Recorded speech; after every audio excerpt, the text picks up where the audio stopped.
Hey guys, tonight we tumble backward, way backward, into the dusty streets of ancient Athens, where the sun rises early, the sandals are optional, and the scent of philosophical sweat lingers in every marble crevice.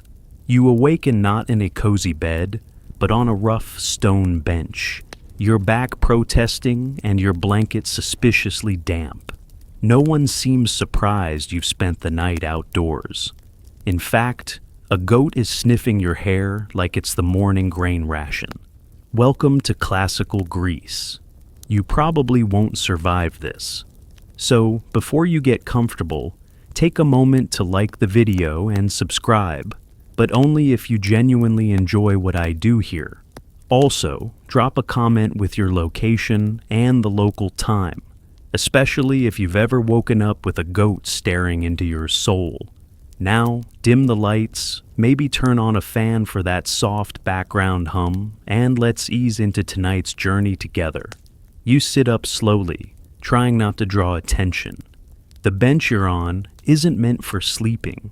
It's meant for debating, gossiping, and judging poorly wrapped chitons. Around you, the city begins to stir. Merchants unpacking crates, servants fetching water, philosophers already mid-rant about virtue and whether breakfast is even necessary. The air is dry and smells faintly of roasted barley, body odor, and ambition. You look down at yourself and realize you're not wearing shoes. Classic rookie move. You slept through your chance to claim a better spot near the fountain, and now your soles are about to meet their gritty fate. A man walks by carrying an amphora and mutters something about city parasites. You're not sure if he means literal ones or political freeloaders, maybe both. The goat lingers. You stand, stretch, and immediately regret it. Sleeping on stone does wonders for the spine, if by wonders you mean gentle sabotage. Your shoulders crack. Your hip makes a noise like a broken lyre string. You consider lying back down, but a street vendor starts setting up figs on the adjacent wall and gives you a look that says, "Move it, sleep sponge." You shuffle down the street, trying to remember which way leads to the agora. You need food, and maybe shoes, definitely shoes. The ground here is a mix of uneven flagstones, donkey dung, and the occasional broken pot shard. You make a mental note to walk like a crab until you find sandals. A rooster crows, not a gentle country sunrise crow, but the aggressive kind, like it's trying to wake the dead and then yell at them. You startle, and so does the goat, who trots off toward a communal latrine. You wish him well. You pass a mural depicting Heracles battling a lion. It reminds you of your current battle with hunger. You poke your tunic pocket, empty. Your only asset is a single bronze coin with a suspicious green tint. You briefly consider bartering with charm, but then remember you're not charming. You're shoeless and smell like regret. A group of children runs past, laughing in ancient Greek. One of them throws a fig pit at your head. It misses, barely.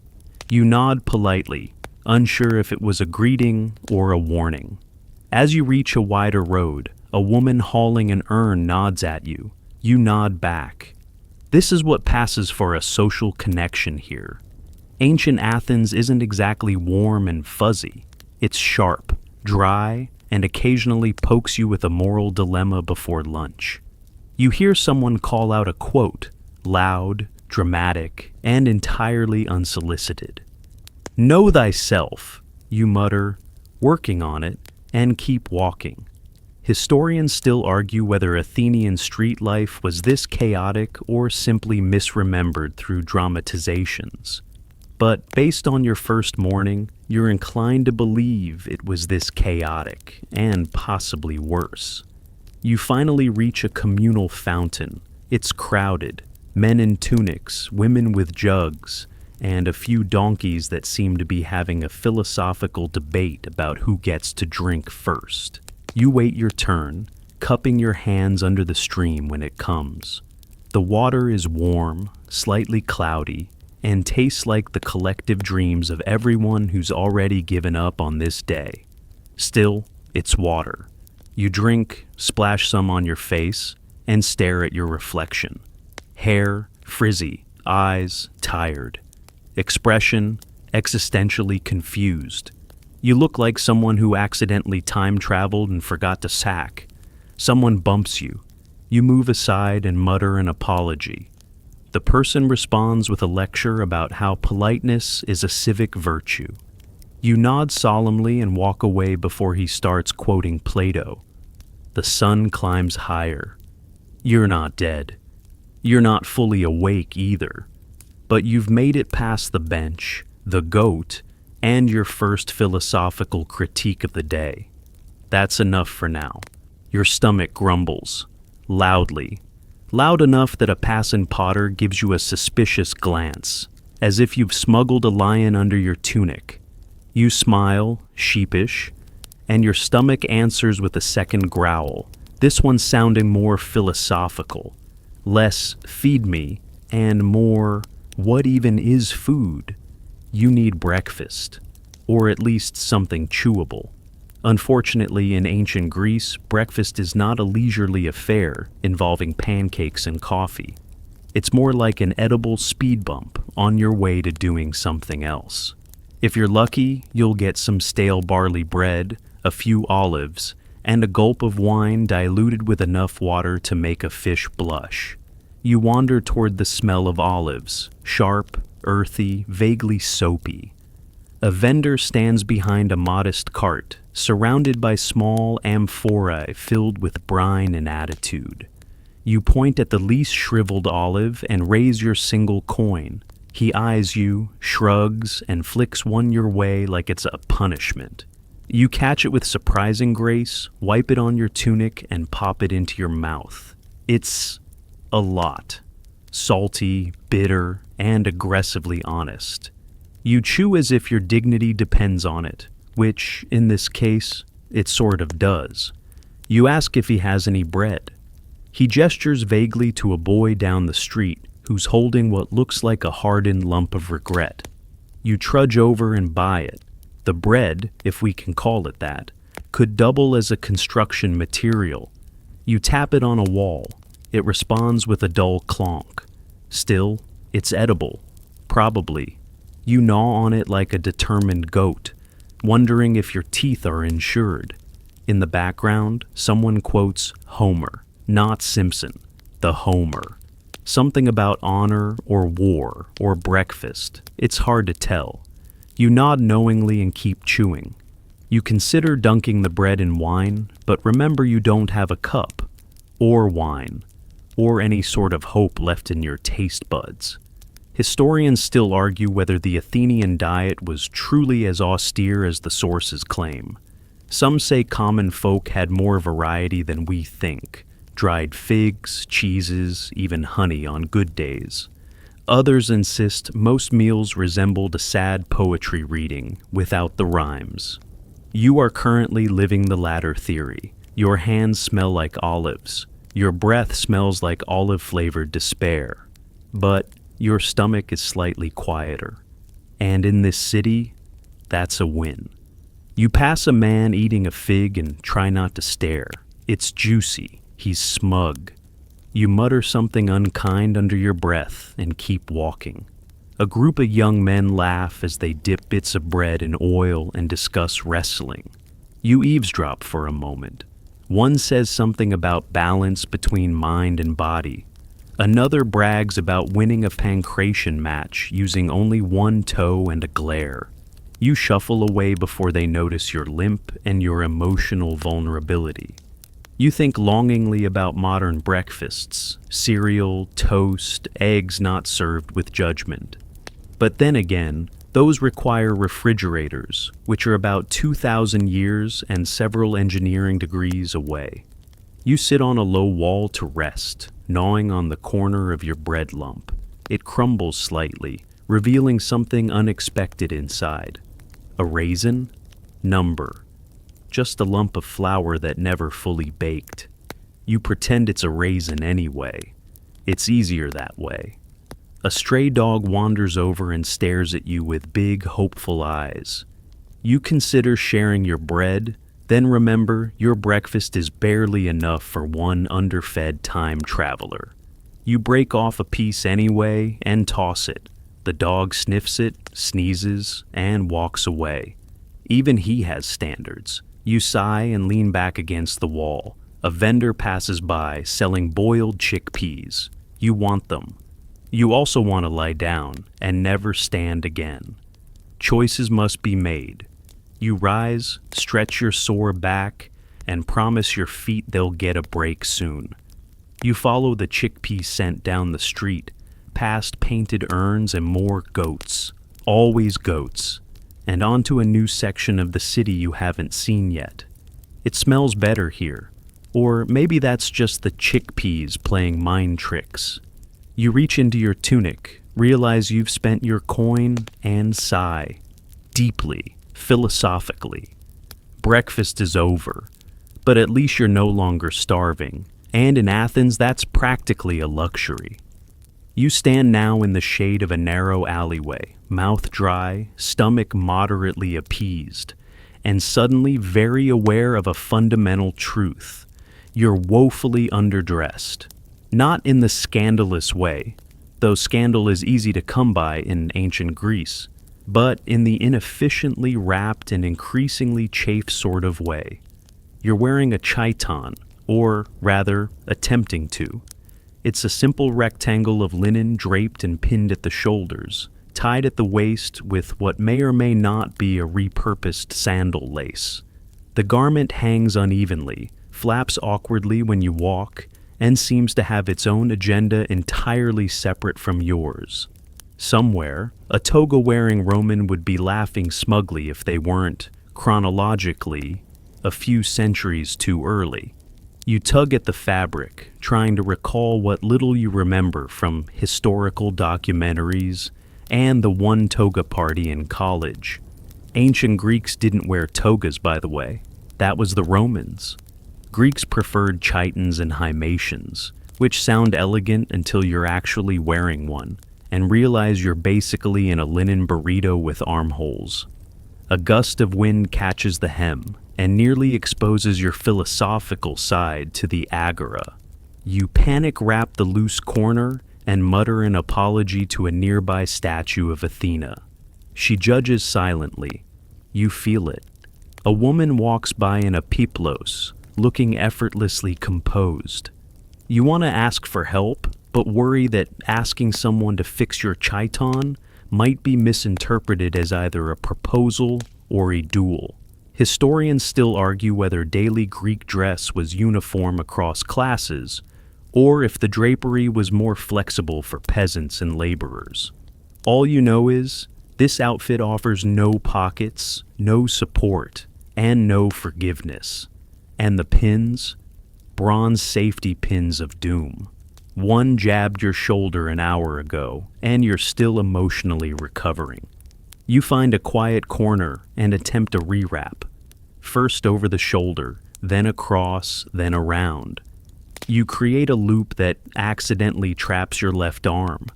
You twist, flail, and end up doing what looks like interpretive dance to no audience except a confused chicken. Somewhere behind you, a child giggles. You look down. Your chiton now resembles a toga. Wrong culture, wrong cut. You sigh and settle for a half wrap that leaves one shoulder exposed, which seems vaguely fashionable and possibly heroic. You decide to own it. Then comes the himation, an outer cloak worn by more respectable citizens and dramatic philosophers. You sling it over your shoulder, wrap it across your chest, and realize you now look like you're heading to court or mourning someone. Possibly both. A man nearby eyes your getup and mutters something about tragedy chic. You're too tired to argue. Quirky detail. Some Athenians went barefoot as a sign of stoic endurance. You briefly consider embracing this until you remember the city streets are a mix of broken pottery shards, animal droppings, and aggressive philosophical debates.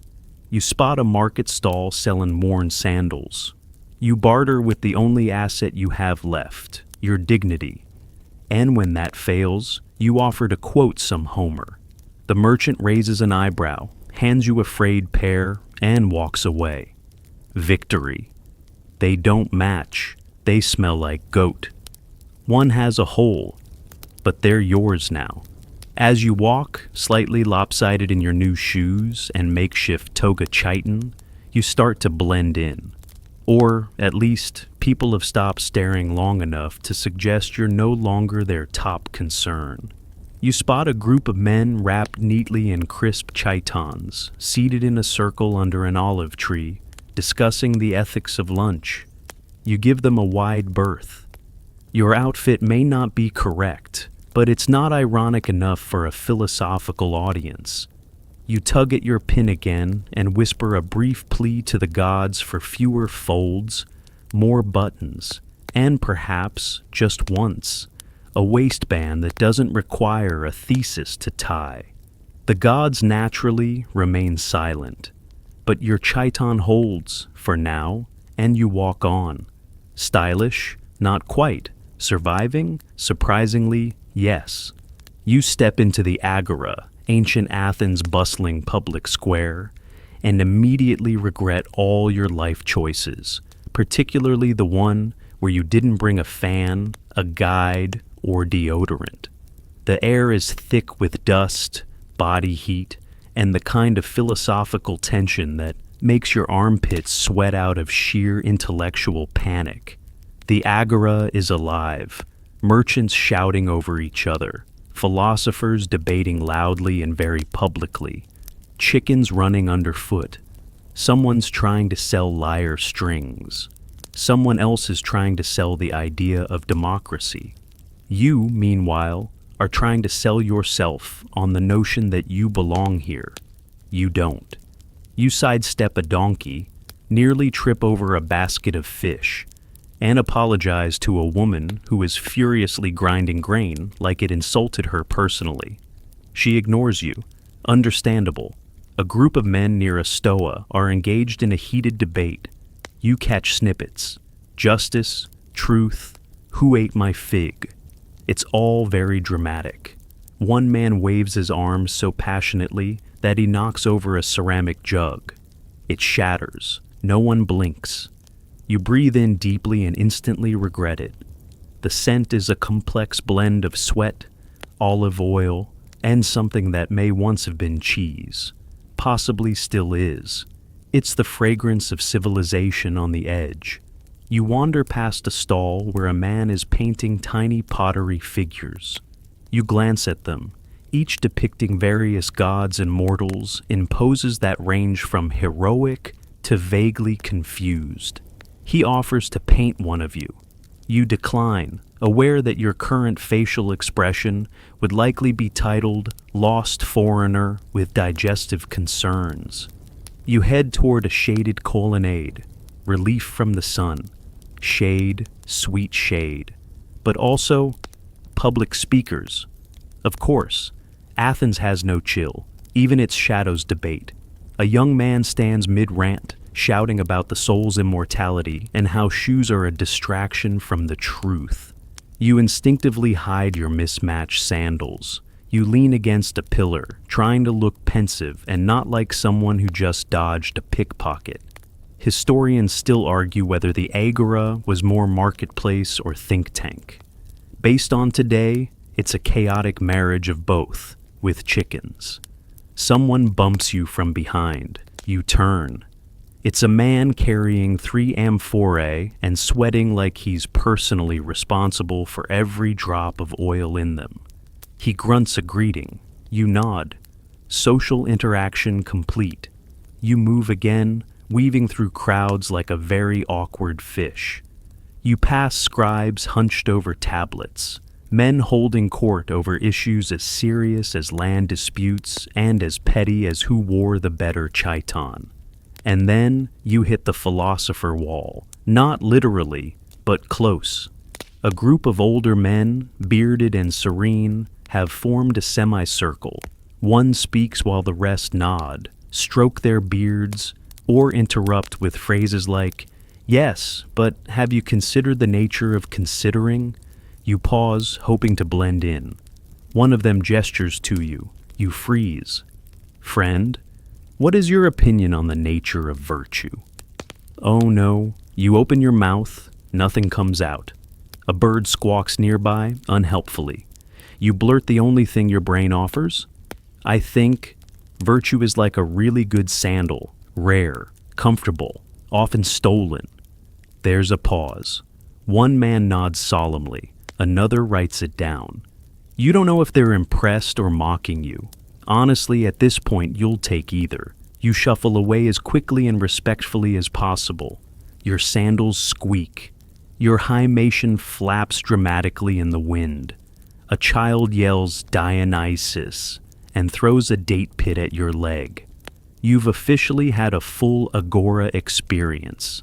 Quirky fact: some Athenians believe that public life should be embraced as part of personal development, which is noble until you're elbowed by a man yelling about taxes and chased by a goat for the second time today. You reach the edge of the agora, breathless.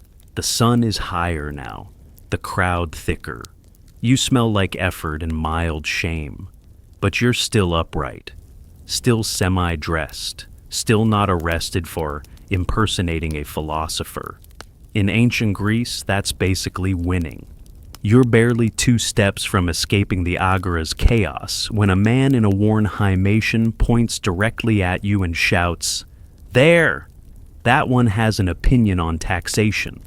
You freeze mid-stride, which is unfortunate, because it causes you to step directly into something soft and warm that used to be inside a goat. Everyone is staring at you now. Someone hands you a fig. You're not sure why.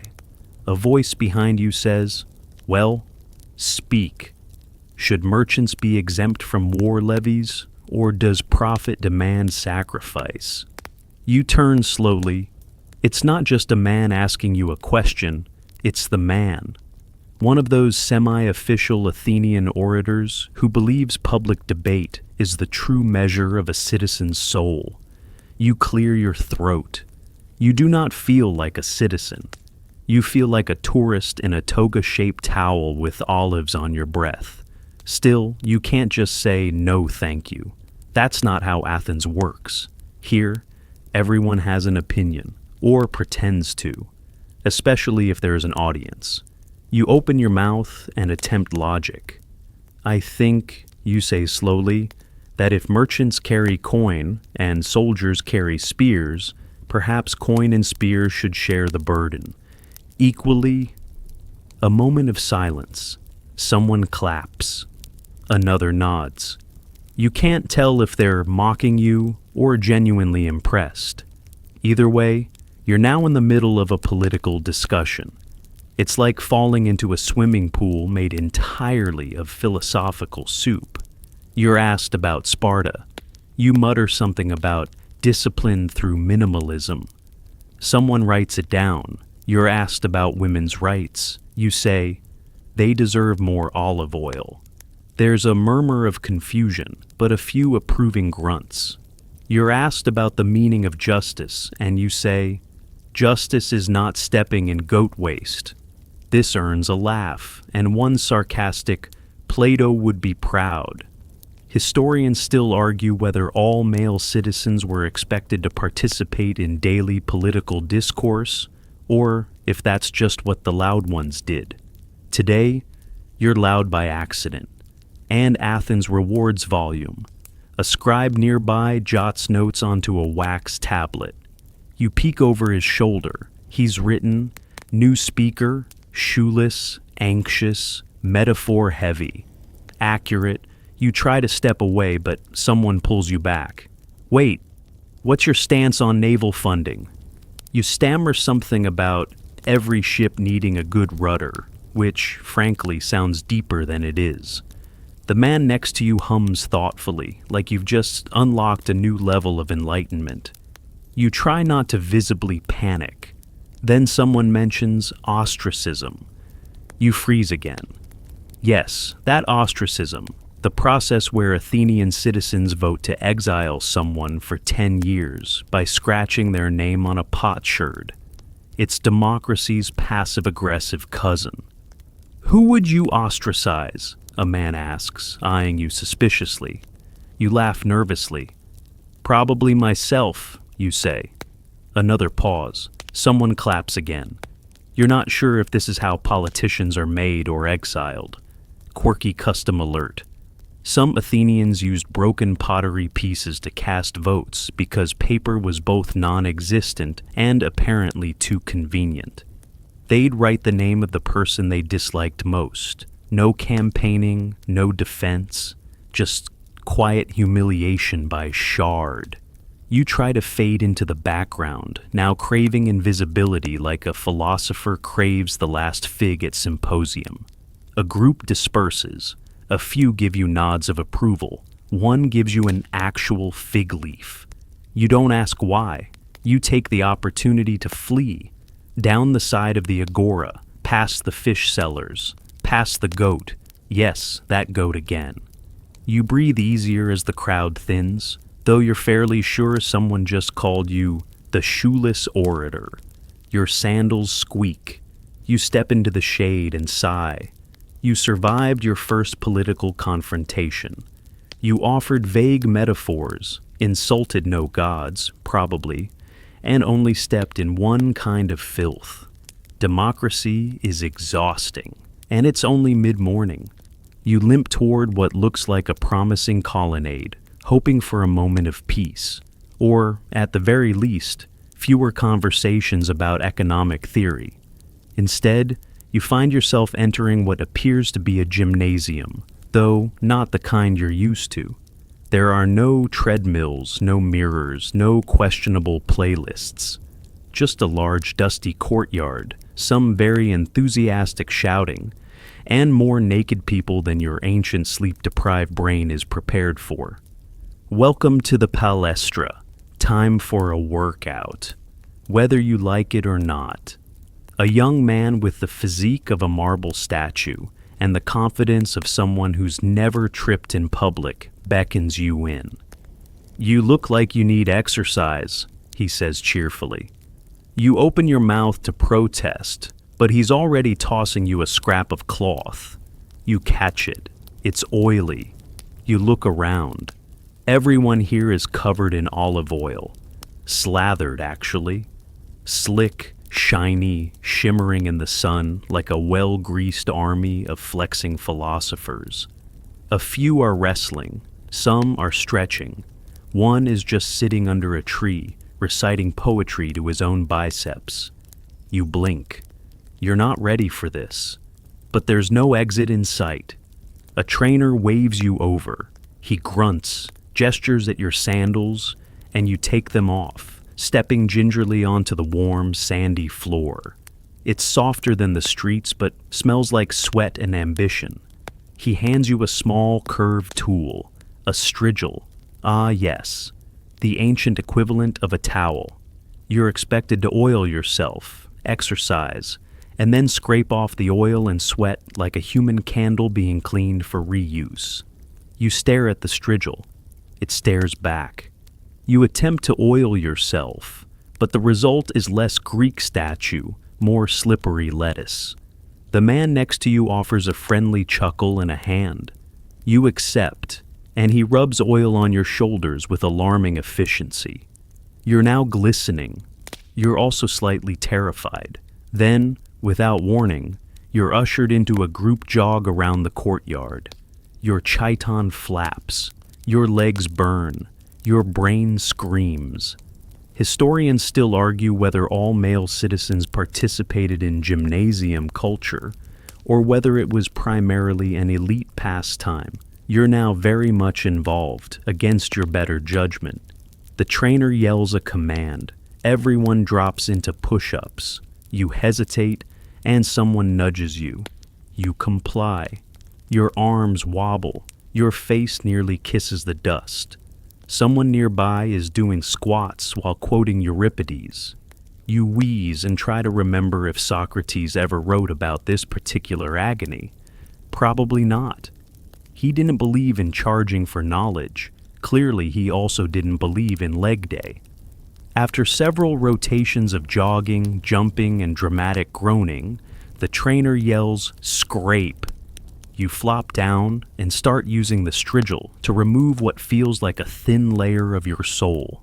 Oil, sweat, sand, and possibly regret slough off in grayish clumps. It's oddly satisfying, also disgusting. Quirky note: ancient Greeks believed this scraped mixture of oil and sweat, called gloios, had medicinal value. Some even bottled it. You gag slightly, you scrape faster. You're handed a sponge and directed to the communal basin. It's a large, shallow tub, surrounded by equally tired, shiny men. You lean in and splash your face. The water is cool, blessedly so, and tinged slightly brown. You ignore that part. A boy offers you a bit of scented herb, bay leaf maybe. You rub it under your arms like deodorant. It helps. Slightly. Someone asks if you want to wrestle. You laugh nervously. They weren't joking. You back away slowly, pretending to be late for a symposium. You're not, but it sounds respectable. As you edge toward the exit, a man with wild hair and intense eyes stops you. You! What's more important, body or soul? You blink. You say, "A clean strigil." He stares. Then he nods slowly, as if you've said something deeply profound. You exit the gymnasium, oiled, scraped, sore, and somehow wiser. You don't know if you've exercised or been initiated into a very polite cult. Either way, you survived. And you never want to see that much olive oil again. You stumble out of the gymnasium like a newborn goat, shiny, disoriented, and sore in places you didn't know could be sore. Your thighs scream, your arms tremble. Your strigil hand has developed a permanent claw. And now your stomach has staged a revolt. It wants lunch, or at least an edible distraction. Unfortunately, the concept of lunch in ancient Greece is flexible. It depends on your social class, your household's olive oil budget, and whether the gods are in a good mood today. You wander toward the scent of something vaguely sweet, maybe honey, maybe desperation, and find a cluster of people near a shaded alley sharing food. You edge in, trying not to look too much like someone who just scraped their soul off with a bronze spoon. A man offers you a fig. You take it with gratitude. It's soft, sticky, and possibly fermented. You chew it slowly, reverently. It's the best thing you've eaten all day, and that includes the salty breakfast olive, which still lingers like a bad decision. You hope for more, but no one is handing out second figs. You sit on a low stone wall and watch as a woman with a basket walks by, selling thin barley cakes dusted with sesame seeds. You raise your hand. She stops. You rummage through your tunic folds for payment and discover a sad coin you forgot you had. You offer it. She gives you half a cake. You take it. You do not question the proportions. You eat like it's sacred. It crumbles. It sticks to your fingers. It tastes like victory. And dust. Victory dust. Nearby, two young men argue over whether cheese curdles better in goat stomachs or with vinegar. You don't join the debate. You just nod along, chewing. You're exhausted, sun-kissed, a nice way of saying slightly crispy, and barely lucid. A woman from the neighboring stall offers you a sniff of a clay cup filled with lentil broth. You sniff. It's hot, earthy, and smells faintly of onion and something untrustworthy. You sip. It's better than it looks, worse than you hoped, and thick enough to be considered an architectural material. Historians still argue whether the typical Athenian midday meal was formal or improvised. Some sources suggest simplicity: bread, cheese, onions. Others describe meals rich with herbs and occasional seafood. You suspect the truth lies somewhere between culinary delight and edible endurance test. You eat every crumb of your half cake. You lick your fingers. You resist the urge to gnaw the sesame seeds off your tunic. A rooster struts by. You consider asking it for a loan. Quirky tidbit. Some Athenians believed certain foods affected your mood.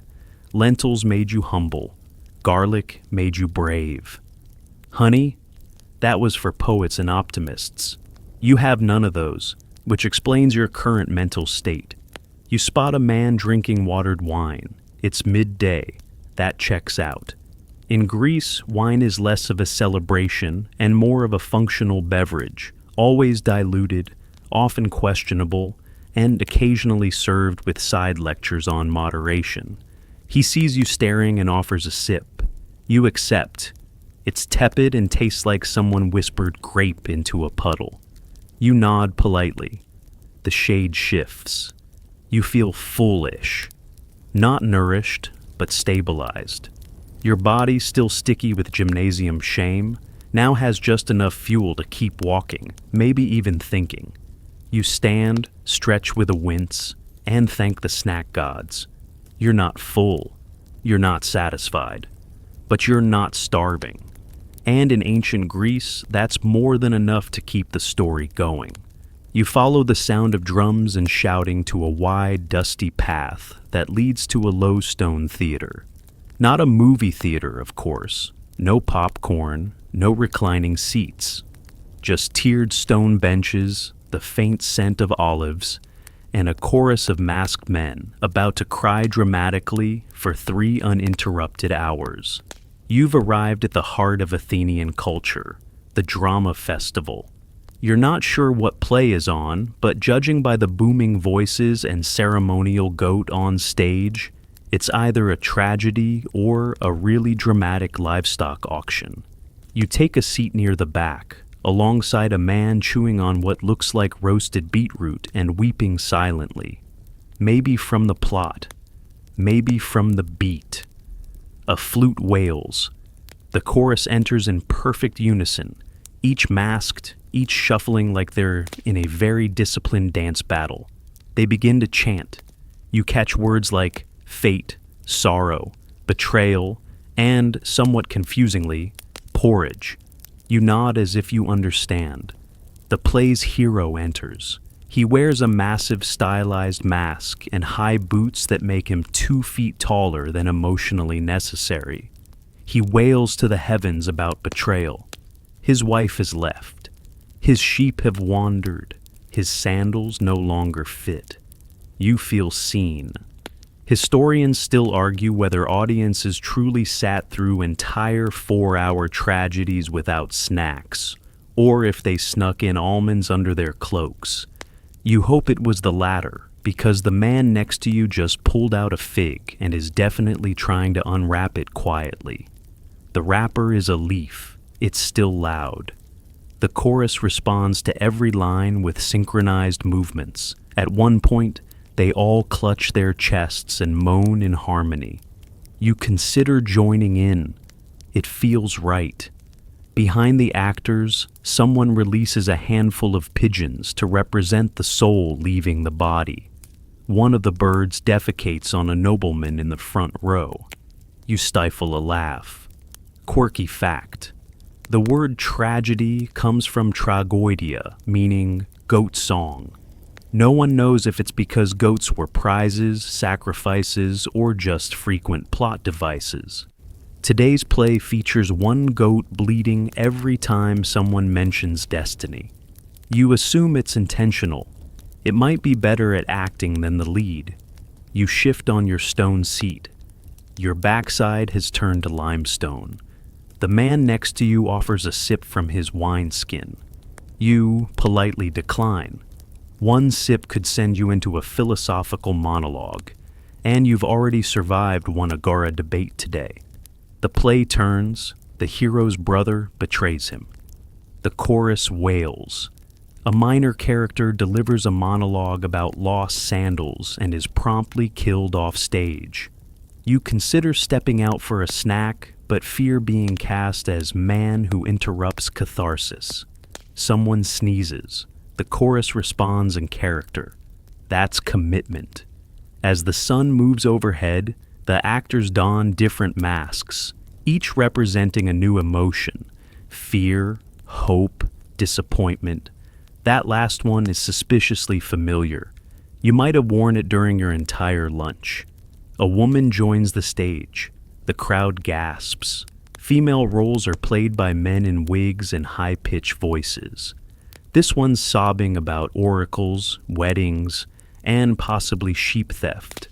You're not entirely sure. The climax arrives. The hero realizes his downfall was inevitable, his hubris too great, his fate sealed by a prophecy he misheard because he had olive oil in his ears. He collapses. The goat bleats. Applause ripples through the crowd. Some people stand, others weep.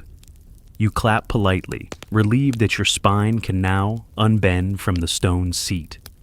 A man near the exit mutters, "Ah, a fine tragedy. Much better than last year's comedy about lice." You file out with the crowd, dazed and slightly more dramatic than before. You don't understand all of it, but you understand enough. Suffering, loss, the inevitability of fate, and the universal truth. 3 hours is too long to sit on a rock. You emerge from the theater blinking like a cave bat, brain fogged from poetry, pathos, and prolonged butt sculpting by stone. You think you're free to wander the streets, find a nap rock, maybe nibble a sympathy fig. But fate, like a Greek chorus, is never far behind. A man approaches breathless, clutching a scroll in a look of absolute distress. "Are you?" "Yes, you. You witnessed the olive theft, didn't you?" You blink. "Olive? What?" Before you can protest, 2 more men grab your arms, gently but firmly, like concerned philosophers escorting a wayward thought, and usher you toward a small building with a wooden bench and a very grumpy-looking magistrate inside. Congratulations. You're on trial. Not formally, yet. But this is Athens, where even sneezing at the wrong statue can get you fined, flogged, or sentenced to read Hesiod aloud until your soul withers. You're made to stand awkwardly near a platform while the accuser, a wiry man with a voice like a goat gargling gravel, explains that you witnessed his neighbor, Odors, allegedly stealing from a communal olive grove. You recognize neither of them nor the olive, but now you're part of the judicial process. Democracy in action. He thrusts a writing tablet into your hands and demands a statement. You write, "I saw no olive." He squints. "Are you mocking the court?" You quickly add, "Because I was facing away." Crisis averted. The magistrate waves his hand. Let's proceed. You're placed before a small jury, roughly 200 men chosen by lottery. Some are chewing on seeds. One is asleep. Another is polishing a pebble. You're told to speak. You panic. You open your mouth. And poetry spills out. "I come not as judge nor as thief," you say, "but as a humble traveler, lost in a grove of misunderstandings." A few people nod. One man cries. You're unsure if he's moved or allergic to olives. The accuser sputters. "He's clearly a foreigner. Look at his sandals." You look at your sandals, still mismatched, still tragic. Historians still argue whether trials were truly this chaotic. Some say juries were sober, serious, and fiercely devoted to justice. Others argue they were fueled by snacks, side gossip, and the promise of post-trial fig cake. Today's jury seems deeply invested in the outcome, mostly because the loser must pay the court's incense bill. Quirky note: Athenians used pebbles to cast verdicts, a hollow urn for acquittal, a solid one for guilt. You watch as each juror drops their token, trying not to take it personally. The magistrate tallies. 142 for acquittal, 58 for guilt. You've won. Wait, you weren't even on trial. The olive man glares at you. His neighbor smiles. Someone hands you a plum. The trial ends. The accuser storms out, muttering about oracles and foreigners. The crowd disperses. A juror pats your back and says, "Nice verse, friend. Very Euripidean." You don't correct him. As you leave the courtroom, a child chases a chicken across your path. A man asks if you'd like to weigh in on an inheritance dispute. You sprint. You've survived your first Athenian legal drama. You weren't fined. You weren't ostracized. You didn't have to fake knowledge of agricultural law. And most importantly, you still have your sandals. You decide to lay low for a bit. Fewer debates, fewer courts, fewer philosophical fig thefts.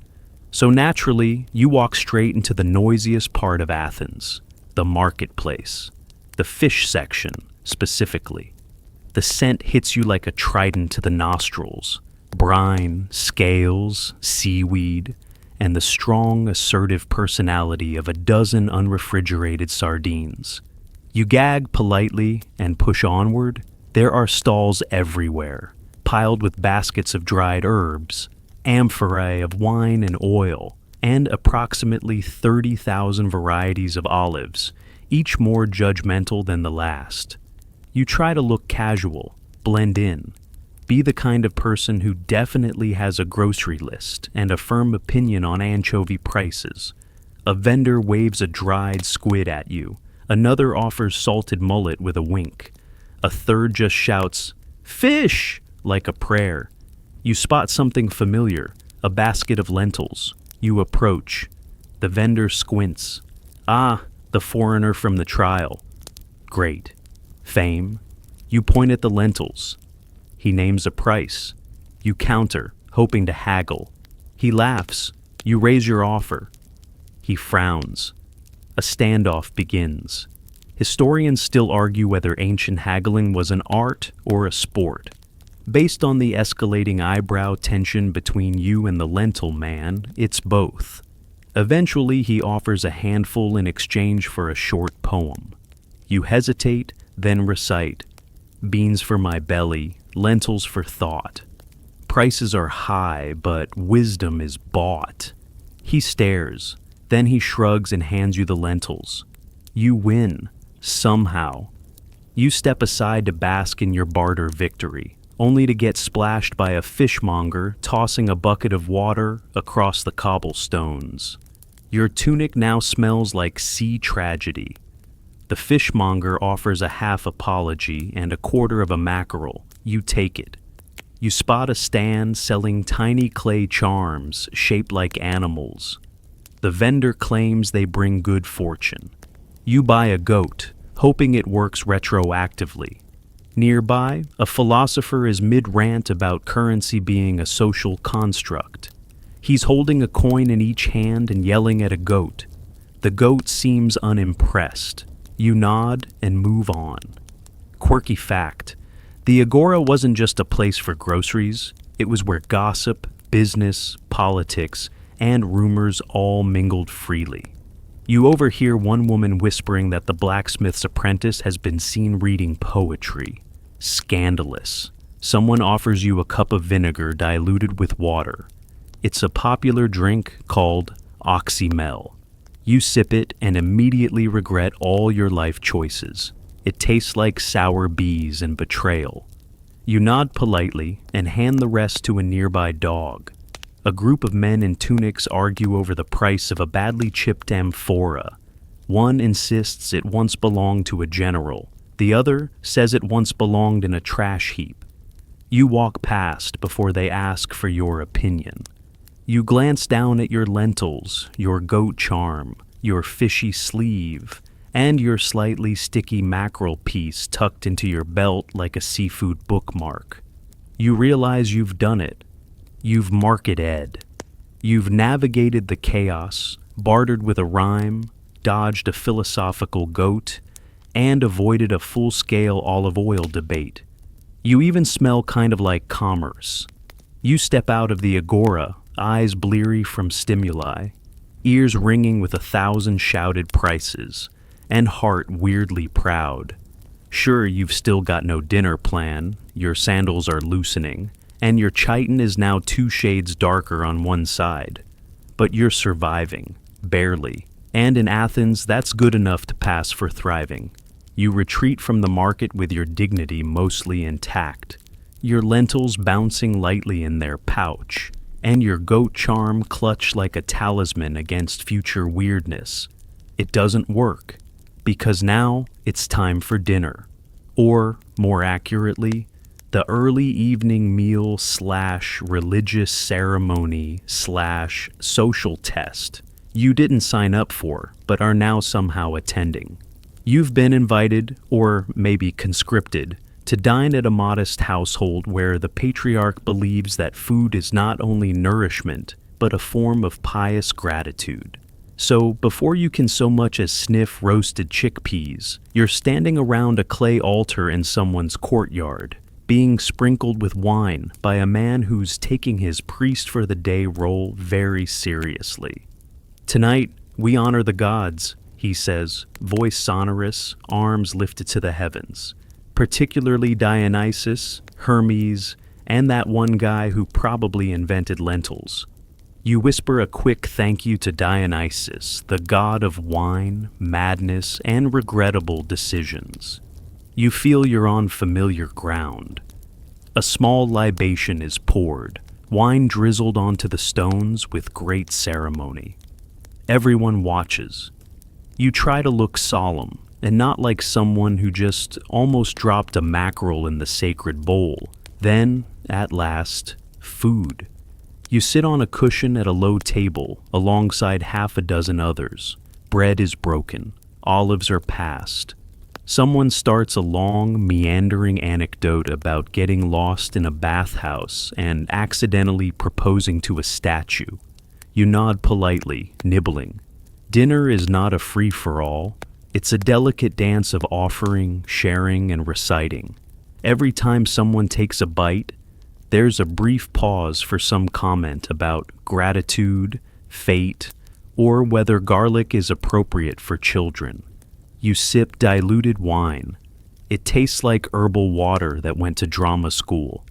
The host raises a clay cup. "To Athena!" everyone echoes. You raise your cup too quickly and splash some on your chiton. The man next to you pats your shoulder. She forgives but takes smaller sips. Historians still debate whether these dinner rituals were deeply religious or mostly tradition with a splash of anxiety. You suspect both. Everyone is very careful not to offend the gods, or the host's aunt, who once claimed a sneeze at the table caused her entire grapevine to die. Then comes the main dish, lentils with garlic and onions, served with barley bread and a side of pickled something. You chew carefully. It's good, hearty, tangy, possibly moving. You ignore that last part. A flute plays softly in the corner. A child recites a poem. Someone toasts again, this time to Hermes and good digestion. The man across from you asks, "What's your favorite virtue?" You panic and blurt, "Warm bread." He nods, as if this is deeply insightful. Quirky detail. Some diners wore wreaths on their heads during meals as a sign of respect, or possibly to absorb wine fumes, depending on whom you ask. You're given one made of rosemary and some unknown leaf. It itches but smells divine. You try to speak less and chew more. Everyone else does the opposite. The table is a jumble of mouths and metaphors. Someone recites Homer. Someone else tries to balance a fig on their nose. It's unclear whether this is part of the ritual or just dinner theater. Dessert, such as it is honey cakes. Tiny, sticky, glorious. You eat too and consider challenging the gods to a duel for more. But you refrain, barely. You think about modern meals, forks, napkins, silence. You miss the napkins. Here, there are crumbs in your lap, a bee in your wine, and a debate about whether dreams are divine messages or bad cheese hallucinations. You say nothing. You just eat, and smile, and pray no one asks you for a toast. Someone does. You stand. You raise your cup. To warm food, cool shadows, and the goat who hasn't chased me in hours. A pause. Then laughter. Someone claps. You might be getting the hang of this. You survived dinner. You worship politely. You didn't insult a god or knock over a libation bowl. And for one brief moment, you feel full, belly, heart, and all. The sky is dark now, painted in broad strokes of midnight blue, and the stars, unbothered by city lights or modern distractions, burn with smug clarity above Athens. You think about making your way to bed. You dream of a mattress, a blanket, maybe a pillow that doesn't double as a satchel. Instead, you're led to a communal bathing area. A bathing area. You were promised sleep. Instead, you get cold water, shared basins, and an audience of strangers who bathe like it's a competitive sport. The bathhouse isn't a grand marble spa. It's a modest courtyard with stone basins, buckets, and very questionable drainage. Several people are already there, disrobing casually, chatting about politics, theater, and one particularly unreliable mule. You try to blend in, you fail. You're still slightly sticky from gymnasium oil and marketplace fish juice. One man sniffs as you pass. You pretend not to notice. A servant hands you a small sponge and a clay jar of soap paste. It smells like thyme and something medicinal, possibly regret. You thank him and edge toward the least crowded basin, hoping for discretion. There is none. You splash your face first. Cold, bracing, not refreshing, just aggressive. Then your arms, legs, feet. You begin the awkward dance of bathing in public while trying to maintain what's left of your dignity. It's a losing battle. You splash, you scrub, you sneeze. Historians still debate whether daily bathing was common for Athenians or more of a luxury. Judging by the frequency with which everyone around you is lathering, rinsing, and shouting about back scrub techniques, it feels less like luxury and more like social obligation, or peer pressure, or both. Someone hands you a rough cloth. You nod. You scrub your back with it like you're trying to erase a bad decision. The man next to you sings, off-key, loudly. You join in for a line just to earn goodwill. It backfires. He claps you on the back hard enough to nearly knock you into the basin. Quirky tradition. Some believed bathing too often weakened the body. Others swore by ritual purification. You just want to be clean enough that the goat doesn't mistake you for food again. You finish rinsing, squeeze water from your tunic, and accept a pathetically small towel. It covers nothing. You dry off like a sneaky crab and wrap yourself tightly, trying to avoid eye contact with everyone. Then comes the flea check. Yes, the flea check. You're told, quite seriously, that before sleep, one must ensure they're not harboring unwanted guests. You're handed a clay comb and advised to inspect your scalp, neck, and tunic folds. You pretend to take it in stride. Inside, you scream. You find nothing, thank the gods, and hand the comb back like it's cursed. You step away, dripping, cleanish, and colder than you've felt all day. Someone offers a bit of oil to rub on your skin.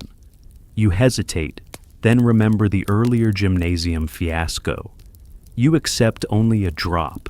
You find your way to the sleeping quarters, a long, narrow room with low mats, shared walls, and absolutely no privacy. You pick a mat near a window, hoping for a breeze and not a bat. You lie down. It's thin, lumpy, smells faintly of garlic and long-forgotten prayers. A woman nearby hums softly. A child kicks in his sleep. Someone burps with surprising volume. You exhale. You're clean. You're horizontal. You're not currently being accused of olive theft. That counts as progress. The stars blink overhead. Your eyes close. Sleep edges near.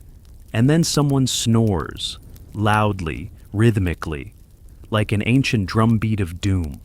You sigh, you roll, you wrap your tunic tighter, you whisper to yourself, "This is fine," and you almost believe it. You don't sleep, not really. You attempt sleep. You flirt with sleep. But actual unconsciousness plays hard to get in ancient Greece. You lie on your mat, staring at the cracked ceiling beams, listening to the symphony of nocturnal Athens. The snores are relentless, low, gravelly, and somehow syncopated like an angry sea shanty. A nearby dog whimpers in its sleep. Someone mutters Carthage under their breath. You roll over. The mat squeaks. You roll again. The squeak echoes. Your back complains. Your neck whines. Your legs twitch as if trying to escape. The mat is thinner than it looked, and somehow damp in the middle. You try not to think about it. You adjust your tunic, pull your hymation over your head like a makeshift hood, and hope no one steps on you in the dark. And then the musicians start. Not close, thankfully, but close enough to matter. Some evening celebration somewhere near the market. A flute wails, a lyre plucks out something tragic. Then comes the voice, a high, quivering baritone clearly committed to expressing deep, unfiltered emotion to the entire city. You sigh, loudly. A man nearby mutters, "Beautiful." You mutter, "Debatable." The dog whimpers again, possibly in agreement. Historians still argue whether Athenians regularly suffered through citywide serenades, or if nighttime performances were restricted to festivals.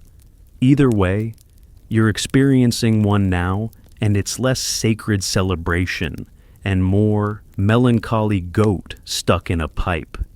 You shift again, accidentally elbowing your neighbor's foot. He grunts but doesn't wake. You whisper an apology to his toe and try to go still. Then the wind changes, and through the window drifts the unmistakable scent of roasted meat. Someone, somewhere, is still eating. You salivate. You also hate them. Your stomach, traitorous beast that it is, lets out a mournful gurgle. You lie there, hungry, annoyed, sleepless, and wrapped in layers of questionable linen like a very unimpressed mummy. Quirky truth. Some Athenians believed sleep was a form of divine favor. If that's true, then clearly the gods are mad at you. Maybe it was the mackerel, or the accidental verse at the trial. You try counting goats. You get to 6 before remembering one of them chased you earlier, and now you're angry all over again. You close your eyes. The music fades slightly. You begin to drift. Then a dog barks. Then another. Then every dog in the city. It's a canine conspiracy. A howling hymn of alarm, or gossip, or possibly just general dissatisfaction with democracy. You cover your ears. It doesn't help. Someone coughs, loudly, repeatedly, possibly to a beat. A flea bites your ankle. You swat, miss, and accidentally kick your own shin. You are officially done. You sit up, look around, and whisper, "Seriously?" But the room sleeps on, a tangle of limbs, breaths, and dreams. You lie back down, resigned. You stare at the ceiling again. And finally, slowly, reluctantly, your brain begins to quiet, not silence exactly, just surrender. You let the music, the dogs, the snores all swirl into one absurd lullaby. It's not peaceful, it's not pleasant, but it's something. And eventually, your thoughts drift, not to comfort, not to joy, just to exhaustion. And in Athens, that's enough. Somewhere between your third dream about fig theft and your mental debate with a goat in a chiton, you wake with a jolt, Not because anything particularly dramatic happened, no, just that peculiar kind of ancient insomnia that creeps in when your bones remember they're lying on woven reeds and not a memory foam mattress. You blink. The room is dark, save for a faint moonbeam sneaking through the shutter cracks. Around you, a soft chorus of snores and sighs fills the air, like the city is sleep-breathing in unison. You stare at the ceiling again. It hasn't improved. You turn onto your side, then your back, then your other side. The mat makes a sound like a sad trumpet every time you shift. You give up on subtlety and groan quietly into your hymation, and then, because the gods hate you, you start thinking about politics. Specifically, whether you remember to vote today, you didn't, or you did, or maybe you only dreamed you voted, which is a philosophical minefield in Athens. You sit up, rubbing your eyes. The events of the day swirl in your head. Gymnasium sweat, agora haggling, legal metaphors, theatrical goats. Did you vote about naval strategy? Ostracism? A new fig tax? There was a ballot. Or maybe it was a lentil. Historians still argue whether Athenian democracy truly functioned with full participation, or if citizens just showed up when there were snacks. Judging by your current mental state, you're leaning toward snack-motivated civic duty. You shuffle to the window and peer out. The city sleeps. The Acropolis looms in the distance, bathed in moonlight and existential gravitas. Somewhere below, a flute plays softly, less tragic this time, almost sweet.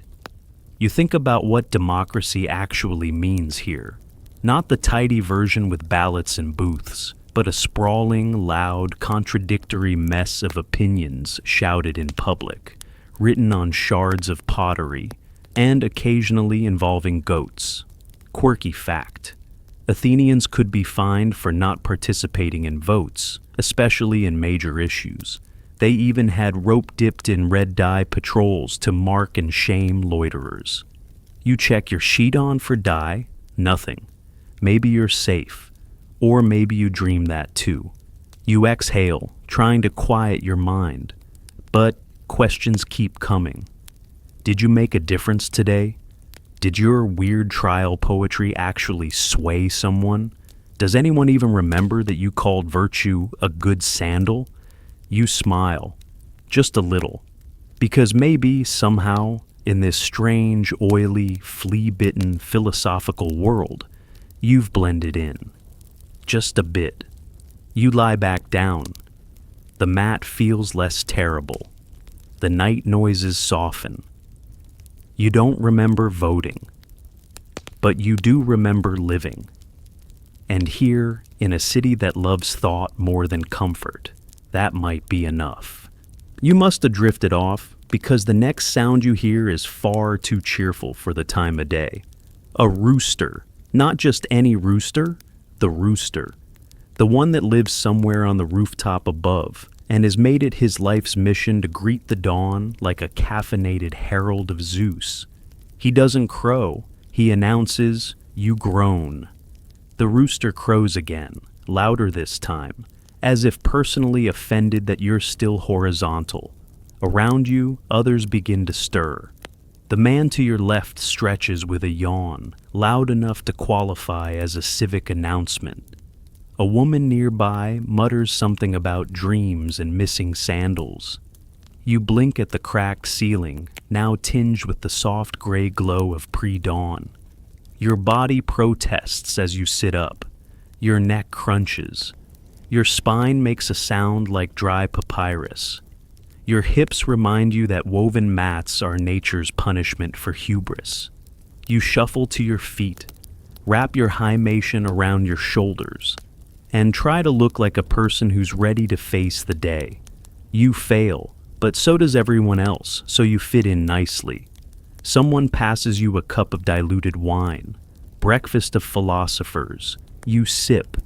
It tastes slightly sour and entirely unnecessary. You sip again. You shuffle outside, drawn by the sounds of the city stirring, vendors setting up stalls, children shouting, the faint clang of a distant blacksmith. You pass a woman sweeping her stoop with more force than seems necessary. She eyes you. You nod respectfully. She nods back. Ancient solidarity. You find a bench near a fountain and sit. Not a stone bench this time, wooden, slightly warped, slightly damp, but blessedly softish. You pull out the goat charm from your pouch. It survived the night. You pat it. Good job, you whisper. The goat says nothing, but you feel the bond. A man walks by, sees you, and points. You're the one who spoke at the trial. You blink. Yes? He grins. That was something. Want to weigh in on drainage reform later? You smile weakly. Maybe after figs. Historians still argue whether ancient Athens was truly democratic in spirit, or just a playground for the loudest men. But sitting here, sticky-eyed and half-sober, you feel the pulse of something real, flawed, noisy, half-covered in amphora water, but real. You think about the last 24 hours, the goat, the olive, the chitin disaster, the gymnasium trauma, the fish market duel, the hymn to warm bread. And now, morning. You survived. You didn't get exiled, trampled, or philosophically dismantled by a man named Thrasymachus. You're still shoed, still dressed-ish, still standing, mostly. And as the sun peeks over the horizon, spilling gold across terracotta roofs and fig trees, you let out a slow breath. You're tired, you're sore, you're inexplicably proud. And when the rooster screams again, you don't even flinch, you just nod, because you made it. You wouldn't last a day in ancient Greece? Maybe. But somehow, you did. Now, let the morning fade. Let the stone streets blur and the sound of the rooster soften into a distant hum. You've walked through Athens, you've debated, dined, dodged goats, and nearly fell asleep in a courtroom. You've eaten mystery lentils, been mildly blessed by theater, and survived both olive oil rituals and public bathing. You've wrapped your tunic poorly, insulted no gods, and even earned a few approving nods from strangers who might think you're someone important. You've wandered the ancient world not as a hero or a sage, but as yourself. Confused, hungry, awkward, honest. And maybe that's exactly what Athens needed. Now, as the city rises and the world turns again, your journey slows. Breathe deep. Feel the last traces of olive trees, warm bread, sun on stone. Let them settle like dust around your thoughts. The debates can wait. The marketplace can buzz without you. The goat will find someone else to chase. You, my friend, can rest. So stretch out. Feel the day drift. Let your thoughts grow softer. Let sleep fold itself around you like a clean chiton. The city sleeps now, and so can you. You made it through the longest day. And now it's time to dream. End of script, sweet dreams,